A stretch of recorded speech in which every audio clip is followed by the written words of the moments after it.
Um, we've got Miss Cristina Carbajo here from Pellissippi State. She's going to go over the program that Pellissippi actually offers for the operators. So I'll let her take the stand.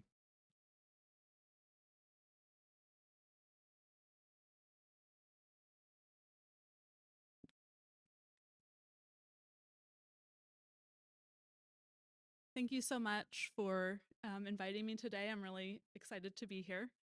Is the mic on? Okay. Okay. So I'm Cristina Carbajo. I'm the academic coordinator and an associate professor at Pellissippi State. And I'm going to talk a little bit today about the water quality technology program that we offer at Pellissippi State.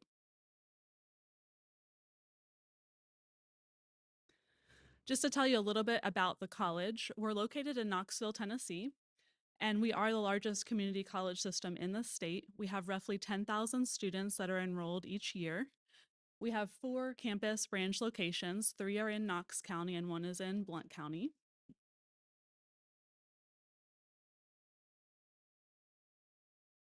The program was started in 2019 through a National Science Foundation grant.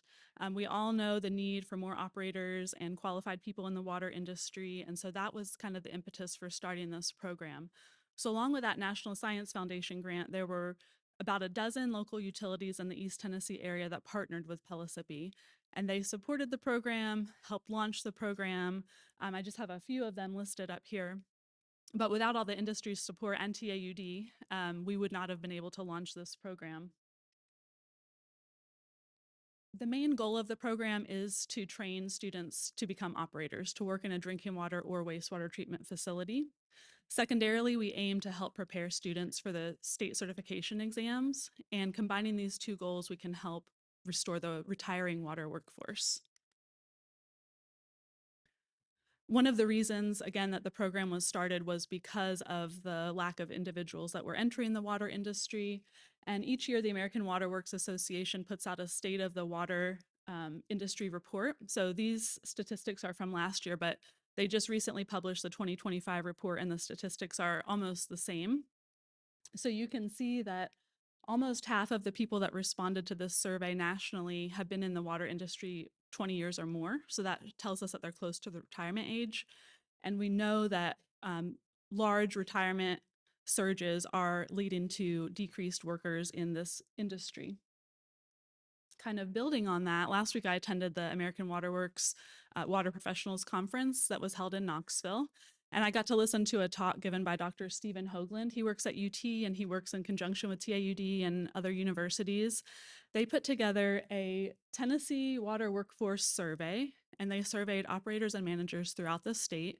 And I was really impressed with the results that he presented. So I asked to share a few of his results. They're going to publish this report soon, from my understanding. I don't know if it's public yet. So they found a couple surveys as well that mentioned that 30 to 50% of the water workforce is estimated to retire by 2030, so in 5 years.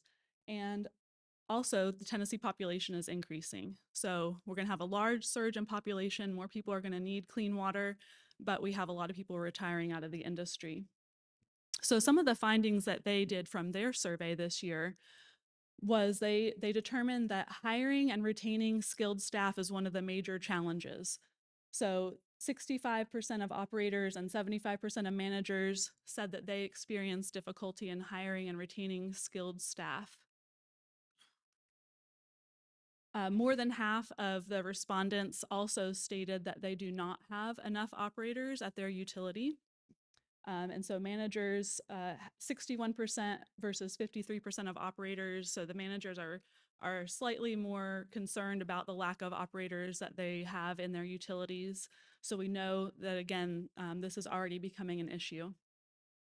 And just as the estimates nationally and locally have predicted, the respondents for this survey, between 30 and 47% of people in the water industry said they will retire within the next 10 years.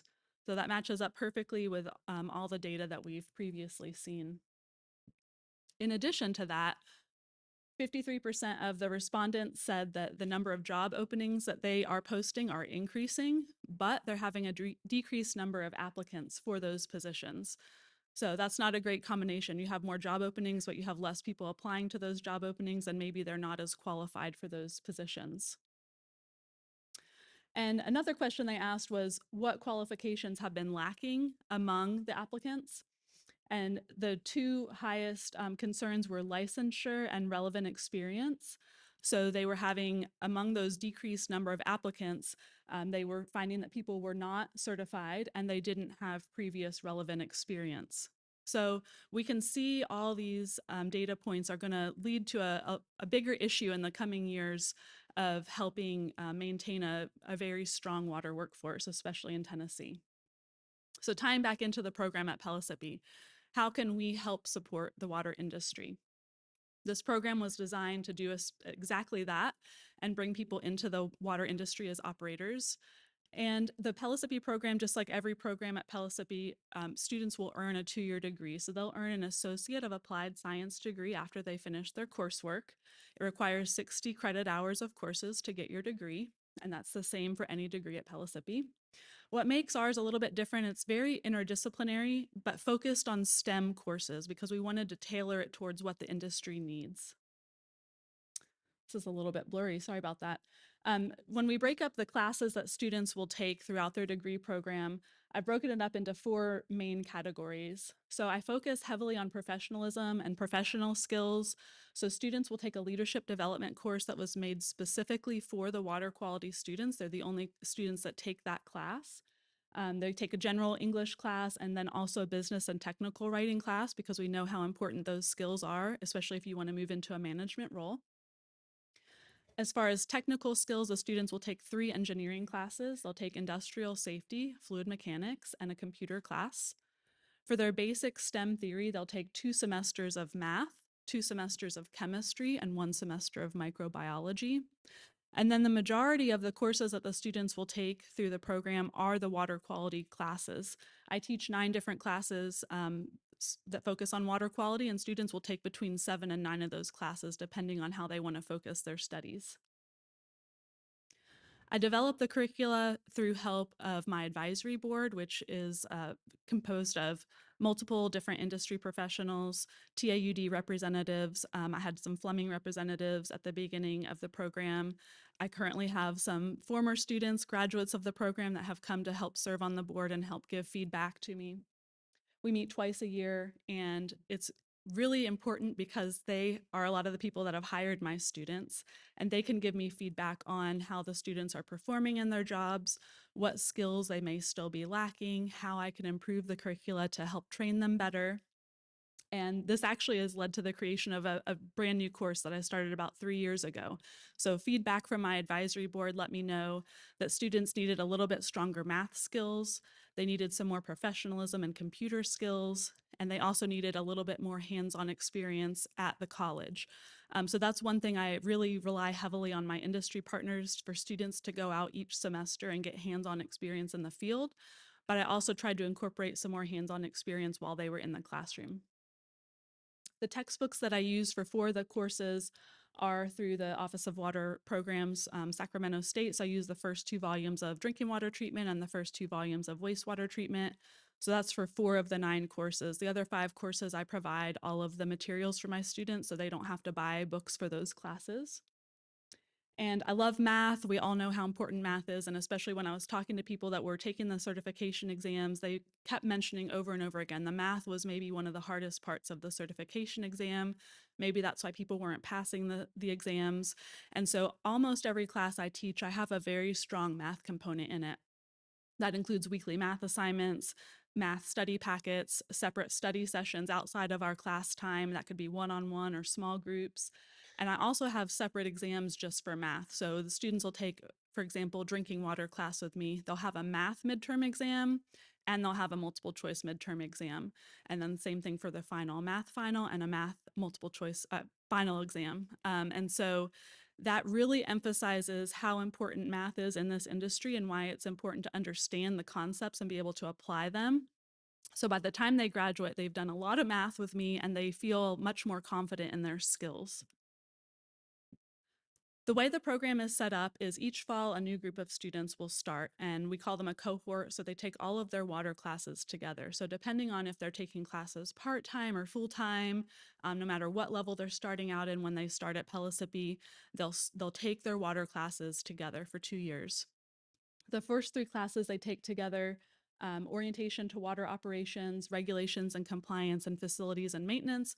All the students in that group will take those together. In their first semester, students will visit a drinking water plant and a wastewater plant, and they have to decide in that first semester if they'd like to focus on drinking water or wastewater or both. So students can choose one path or the other, or they can choose to study both.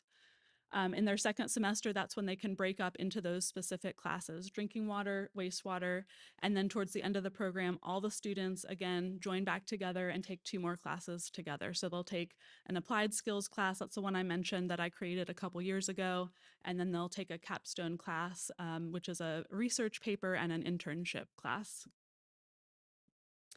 The benefits of the water quality program and the degree program that we offer at Pellissippi, it's a little bit different than some of the other programs because it's very flexible. So I know the needs of the water industry and students that are going to be taking these classes are different than maybe a traditional college student. So I've worked really hard to make it as flexible as I can. Every class that's required for the degree program can be taken at night or online, sometimes both. And so that makes it so that people can work part-time or full-time. And almost all of my students do work full-time. So they're able to manage their work schedule with their class schedule just because I try to make it as flexible and accommodating as I can. Students can also receive credit for on-the-job experience. I'll talk about that a little bit more in just a minute. I use pedagogical practices, that's teaching methods that have been researched and proven to show student success. And I use some of those things and I see the student success by using those. So that's kind of a behind the scenes thing that students hopefully don't really know. I'm trying to incorporate those things to help them be more successful.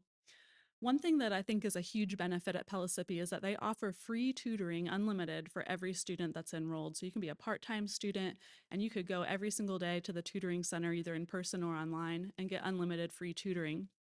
I think that's phenomenal. When I was in college and every other college that I know of today, tutoring is not free. It's very expensive. And I didn't know very many people when I was in college that paid for private tutoring just because it was prohibitive to be able to do something like that. I think that's a huge benefit that Pellissippi offers to their students to be able to give that service for free. And they also offer a lot of scholarships. The state of Tennessee offers scholarships, and Pellissippi has their own specific scholarships. I often get asked, how much does it cost to attend Pellissippi? And I don't actually know the answer because almost all of my students attend for either for free or for very low cost because of all the various scholarships we're able to stack together and get them the lowest cost education that we can.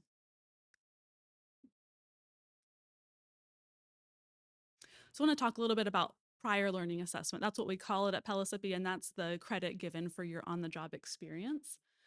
Grade 4 operators can receive up to 27 credit hours. Remember, it takes 60 credit hours to get your degree at Pellissippi, and I'll go into detail a little bit more of how we calculate that. But that allows certified operators, maybe they've always had a lifelong goal of getting a college degree, and just for whatever reason, their life circumstances, they weren't able to do that. Well, that allows grade 4 operators or even grade 2 or grade 3 operators to have a much shortened path to earn their college degree. So I really want to get new people into the water industry and help train more people to get their certification. But for those that are already in the industry and already have their certification and years of experience, this allows them a different path to be able to get a college degree and maybe move up into a management position that they previously weren't able to apply for. So I've broken down more detailed because I do get asked this every time. So if you have a grade 2 distribution, drinking water or wastewater license in Tennessee, you can receive 3 credit hours for that certification. If you have a grade 3 drinking water or wastewater, you get 6 credit hours. Grade 4 drinking water or wastewater, 18 credit hours. I do have some students that are dual certified. So if you have both grade 4 drinking and wastewater, you get 24 credit hours. And if you have OSHA certifications, certain OSHA certifications will get you another 3 credit hours of course credit. So that takes off time of what you need to be able to complete the degree. Some of the practices that I use to help with student success. The cohort structure is what I mentioned. All the students start in the same group each fall and they move through their water classes together. This allows them to form relationships with other students in the class. They have a camaraderie, they have built-in study partners, they have a network of individuals. Maybe someone has an opening at their utility and they can tell their classmates, hey, you should apply. We have an opening that's coming up. Students have found jobs that way. So it's just a really great way to kind of build that network within the younger professionals in the water industry. Work-based learning, so each semester students are going out to a minimum of 2 different facilities in the area to visit different types of drinking water and wastewater treatment facilities. They get to see a variety of treatment processes, different sized facilities, and it also allows them a chance to network with the people that work at those utilities. I use different types of technology in my classroom, and I'll go into a few of those in just a minute. And then I mentioned that at the very end of the degree program, students will complete an internship. And all of these things together help prepare students for their state certification exams. This diagram shows the number of site visits that students go on for each class. So the very first semester, they go on 2 site visits, drinking water and wastewater. That allows them to choose which path they'd like to study. A lot of my students that start out in the program have no experience in the water industry. They don't know anyone in the water industry, and they've never visited a treatment facility before. So it's crucial for them to get out there and understand what the career is and determine which path they want to focus on. In their second semester, they go on 2 site visits as a group. So I'm dividing them into groups. They go on a 4-hour site visit and they learn the different maintenance techniques at different facilities, how you would do repairs and just general upkeep. The students then work together in those groups to do a group paper and presentation that they present to the class. And that's nice because they get to meet other people, get to work with them more closely in the class, and then get that group experience of presenting in front of their peers. For the drinking water classes, each semester the students will go on 2 different facility tours. So they'll visit 2 in their first semester and 2 in their second semester. Same thing for the wastewater courses. And then again, in their very last semester, they're going to complete a 90-hour internship. Oftentimes, by the time students get to their last semester, they have already gotten employment, part-time or full-time. So if they already have a job in the industry, they use that job to complete their internship hours. For students that don't have a job yet, I place them in an internship, and oftentimes that internship can lead into full-time employment when they graduate. So by the end of the program, the students are visiting a minimum of 9 different sites, a minimum of 18 hours of hands-on experience in the field, and a 90-hour internship. I'm going to talk briefly a little bit about some of the technology I use in my courses. I worked with an organization called the Advanced Technology Environmental Education Center, and several years ago we helped create these modules that students can use. It's called augmented virtual reality. It's not a virtual reality headset, but it's some modules that were created on a tablet, and it looks like it's 3D when you're working on the tablet. So for example, there's a pump module. So students, there'll be 3D pump parts kind of floating on this tablet screen, and you have to assemble the pump parts. You have to troubleshoot if there's any issues going on with the pump. They learn about cavitation. They learn what that sounds like, how you might troubleshoot those issues. And then the really neat thing about these programs is they take the iPad and you can move the iPad on top or the side, you can walk around, and it's like you can see the different parts of the pump in 3D on the screen. But you can see what it would look like from the top or the bottom or the side, and you can see what it would look like when you're putting those pump parts together. I don't have a pump in my lab, and unfortunately, and even when you go into the facilities, oftentimes there's not a pump that's taken apart that you can see the inside of it and see how it works. And so this is a great way to give students experience and that knowledge without actually having all of the equipment that I don't have the resources to have on campus. A computer program that I've used for the past several years is called GPSX Pro. It's a computer modeling program that's out of Canada. And the idea behind this is what I have my students do when they complete their internship. I have them build the facility where they're completing their internship in the computer program. So you can see here a student was completing a wastewater internship, and so he built a small scale model on the computer of what his treatment facility was like. This program allows you to change different parameters. So you can change the influent, you can simulate something like a flood event, you can change the chemicals that are used in the treatment process, you can estimate costs and different things if you change anything out in the process. And so students run different simulations through this model. They're given a lot of data at the end of it, and then they can use that data to help create a research project and a research report by the end of the semester. So it's a really neat tool that I've been able to use for several years that gives students kind of a more theoretical view of what treatment processes are like. And this also helps us kind of predict what might happen in an abnormal condition. We never want that to happen, but it's inevitable at some point. So if students can predict what might happen in a flood scenario, what might change or be altered in their treatment processes, then they can be better prepared as an operator. Database work was something that multiple utilities told me would be helpful for students to have a stronger background in. So in one of my courses, we work on database work. Large data sets, I use it in Microsoft Excel. So they're manageable in Microsoft Excel, but students have thousands of real data points. I was given the data by a local utility, and they have to learn how to filter the data, how to find what they're looking for to solve whatever problem they're being asked. They have to analyze that data, create different charts and graphs, and then they use that data. They pretend that they're the manager of the plant, and they have to use that data to create a report and graphs and present their findings. Professionalism is something that's very important to me, and I think it's one thing that helps my students stand out when they go for interviews.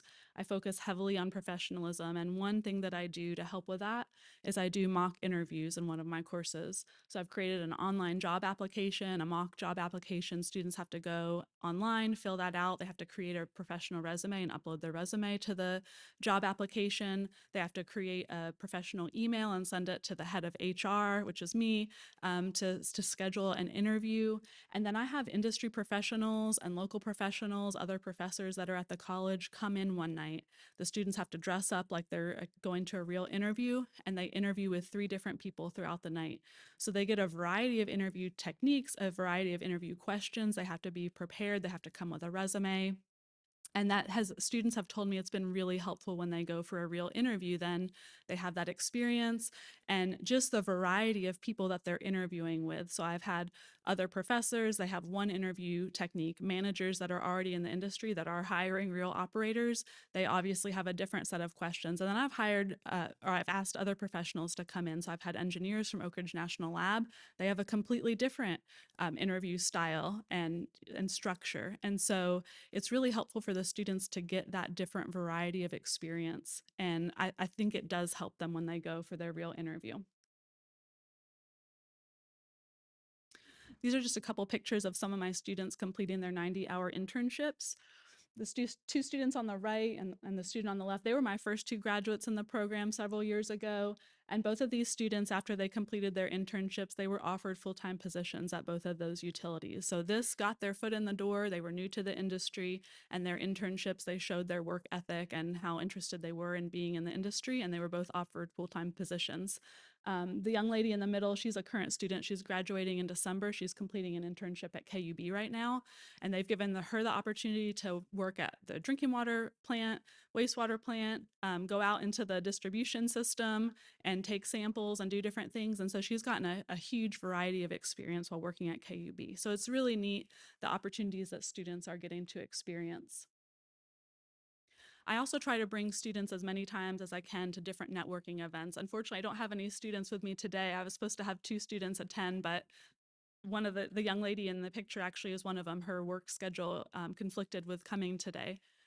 But I think it's so important to bring students to events like these, and TAUD events are one of my favorites because they offer so many, the regional meetings that they have, and then the business conference, technology conference, they're just so critical for students to understand what it's like to become a professional in this industry.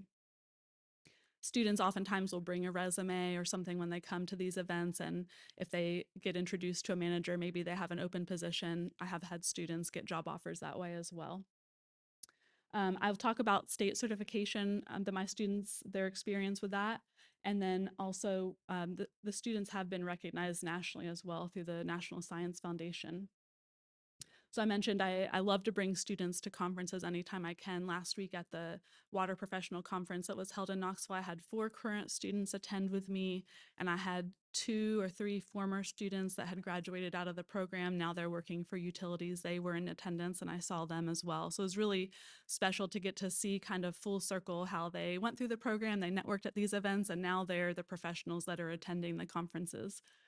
I'm also part of the Women in Water Committee, which is run through TAUD. It's really special to me.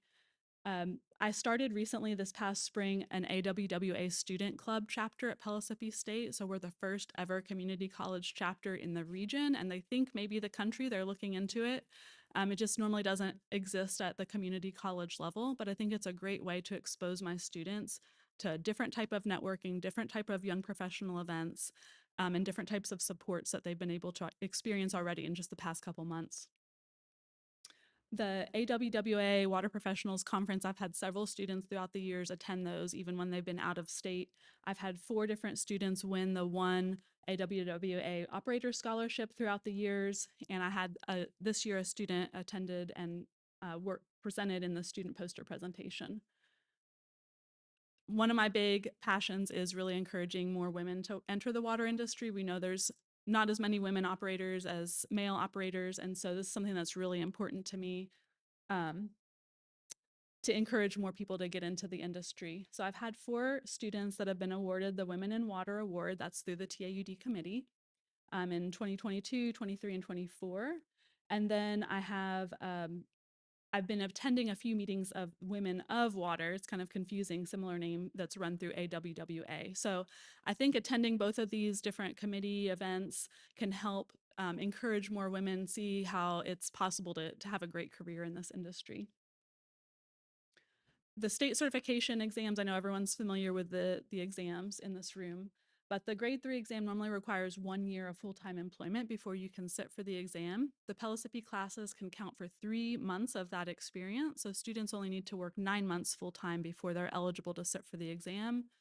For the grade 4 exam, it normally requires 5 years of full-time experience, and the Pellissippi degree counts for 3 of those 5 years. So students only need to work 2 years full-time in order to sit for the exam. So it's helping students be able to take the exams in a faster time frame.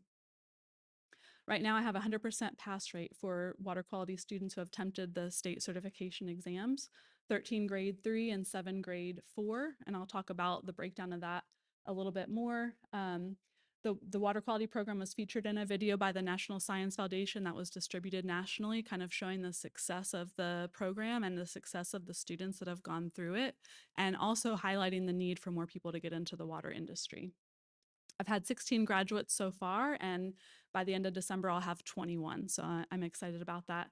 This is one of my students, Nick, and he has a grade 3 and grade 4 certification. He was one of the AWWA Operator Scholarship recipients that I've had in the past. So he's very successful. This is pictures from last week, so I'm just really proud. I've had one student who's just really shown this year. She got awarded 3 different things at this conference. So she was one of the AWWA Operator Scholarship recipients. She also won the AWWA Student Scholarship, which is a $3,500 scholarship, and she was a top applicant out of 25 applicants, and that most of the applicants were PhD students. So that was really impressive that she was a recipient. And the thing that I'm most proud about in the middle, she received first place in the student poster competition. So these were big universities, UT, Tennessee Tech, UK, UTC, colleges from all over Tennessee and Kentucky. Graduate students were competing in this poster competition. She won first place. She went to Africa this summer and tested drinking water throughout Africa, and her passion for water treatment and improving the water industry really just impressed the judges. So I'm really proud of her for this accomplishment. It's very impressive. I wanted to give a few statistics about the students that I've had that come through the program. So in the past 6 years, I've had 57 students that have started the program. 35 have decided to continue after their first semester, so a little bit more than half. I think the most important thing to notice about this is that most of the students that are coming into the program have no previous experience in the water industry, and in that first semester, they visit the drinking water and wastewater treatment plant.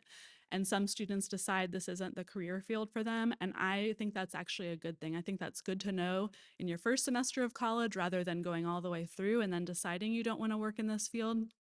So I have 35 students that they've gone on the tours and they've decided, yeah, I do want to do this.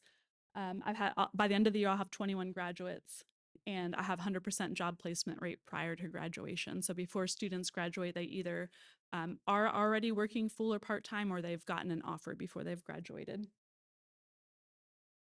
For the state certification rates, I do have 100% pass rate, 20 out of 20 students. 18 of those 20 were first attempt pass rates. 2 of those were on their second attempt. 5 grade 3 water, 8 grade 3 wastewater, 1 grade 4 water, and 6 grade 4 wastewater. 2 of my students have gotten duly certified in both drinking and wastewater, grade 3. One of those students then went on and he also got a grade 4 wastewater. So the students have done really well. They work really hard for this. And of course, they're studying very hard to be successful at the state certification exam. One thing I am proud about, I talked about how much I emphasize math in my classes. And when I was first making the courses 6 years ago, everyone mentioned math is the hardest part of the exams. It's so hard. That's why everybody fails. And my students often report that the math was the easiest part of the state certification exam for them. So they might not like me when they're taking my classes and doing all that math homework, but I do feel like it's paying off when they go to take the exam. Some of the challenges that I've experienced with the water quality program is just awareness. Every time I attend a conference, I still meet a lot of people that have never even heard of the program at Pellissippi. So I think getting the word out there and letting them know that it exists and it's available to people, both people already in the industry and people new to the field, I think that's one of my major challenges. Recruiting can also be a challenge. It's sometimes hard to get young people interested in the water industry or understand why it's such an important or a great career field to get into. I do attend a lot of different high school recruiting events. I have students from high schools come to Pellissippi and we do events on campus. I go into high schools, I go to career fairs, and then of course at conferences like these different TAUD conferences and the AWWA regional conferences, I try to spread awareness at those as well. A program that we started last fall at Pellissippi is called the Earn and Learn program. It's an internship placement program.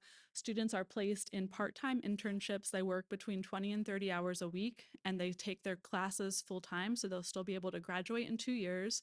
They get hands-on experience and a little bit of a salary as they're completing their degree. And the goal is if there's an opening at the end of their 2 years when they graduate, hopefully the utility will offer a position to the student that's completed their internship. But even if there isn't an opening, the students are graduating with 2 years of hands-on experience. So that looks great as they go into job interviews. And this helps with some of the results that we saw in those previous surveys of applicants don't have any previous experience. So we're giving them the education, we're giving them some hands-on experience. So when they start in their careers, they're a little bit ahead. We had 5 students placed last fall and 3 students that are set to start this fall. So I'm excited about the possibilities that are available for these students. And looking to the future, I think one of the biggest areas where I can help support the water industry and help kind of spread awareness of the program are working with operators that are already in the industry. So that could be the certified operators that maybe want to get an accelerated career degree program or college degree. That I think that's one area that's really important and dear to my heart because I'm a huge advocate of higher education. I think another area is people that are working in the industry and maybe they haven't been successful at passing their state certification exam, not for lack of experience. Maybe they need some coaching on test taking skills or study skills. And so by enrolling in the Pellissippi courses, I think I can help support the water industry by increasing that state certification rate.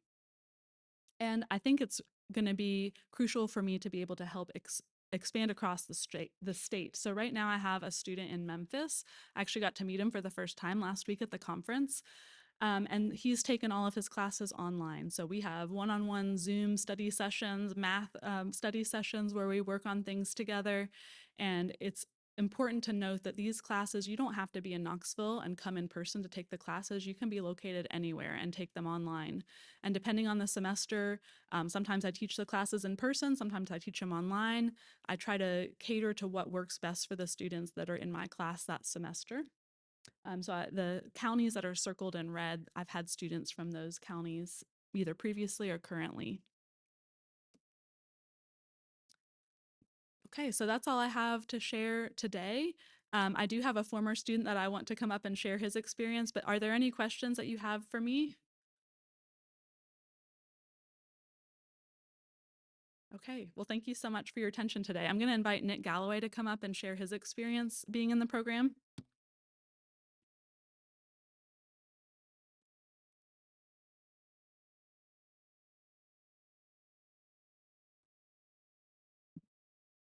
Thank you, Christina, for inviting me up here. Some of you all probably know my mother-in-law, Ann Millsaps. She's out here somewhere. Um, I had a family business that I helped my dad run, and it got shut down after 32 years. So I was looking for a career. I had 20 years that I knew I needed a job. And so I was talking to Ann, and Ann's like, go into utility work, go into utility work. And so I looked into it. And about the same time I looked into it, Pellissippi had the program started up. And 2 weeks before the semester started, I began my college career again, using Tennessee Reconnect money. So if you're over the age of 23 now and you don't have an associate's degree, the state will pay for your degree straight out.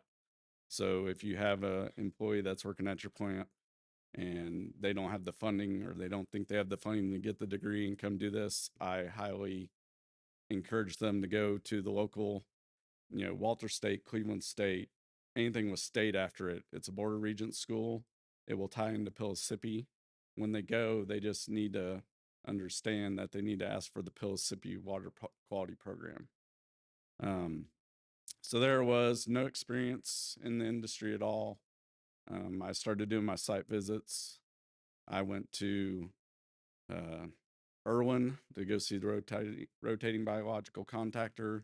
I've been down to Chattanooga, and everywhere in between, Athens, Sweetwater, KUB. I've been to a lot of plants, and that helped me when I went to sit for my test, because I knew what these plants looked like, how the style ran. I wasn't just an operator at a oxidation ditch or an SBR where all I knew or all my experience was in that one plant. I got to see all of them in person, so I could see and know what everything was like. So I ended up, after my first semester, realizing, as Christina kind of pointed out, you have to have job experience if you want to sit and take the exam. So I applied at First Utility, and I applied at City of Maryville, and I ended up being hired at City of Maryville. So I worked third shift for 2 years while going to school during the day. And at the end of 2 years, I sent in my application to the certification board. And luckily, they granted me with 3 years of experience for my degree.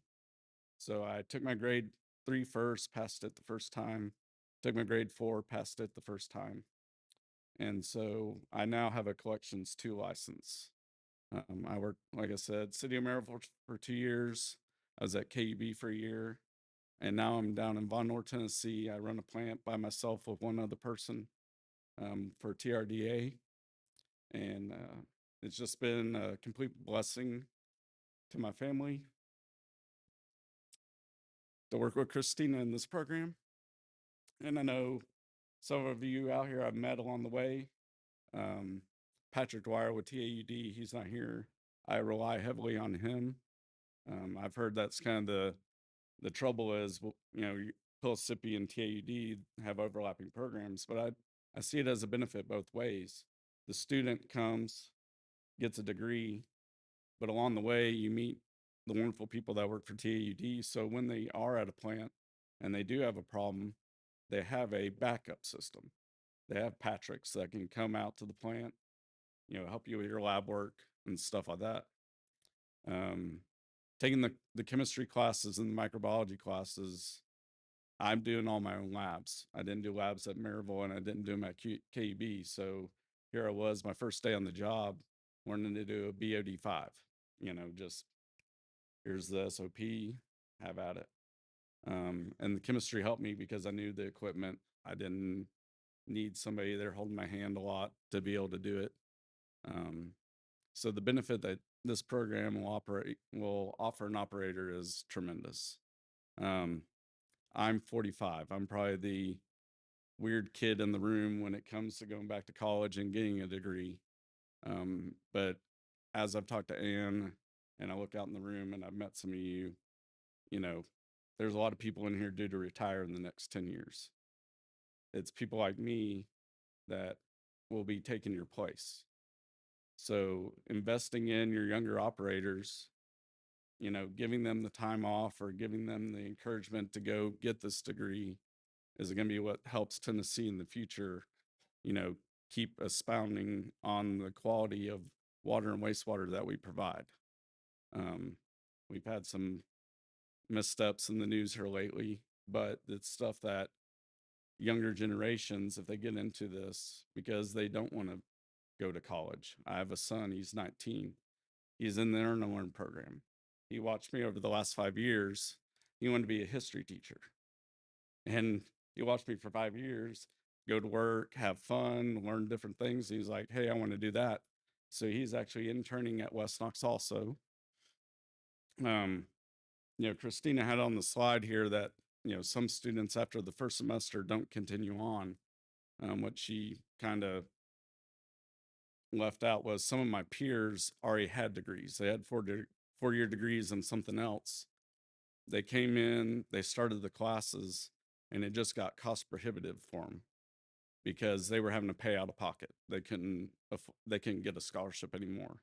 But they enjoyed the industry so much, 2 of them went on and got jobs anyway. So even though they didn't graduate from the program, they are in the industry currently working at plants.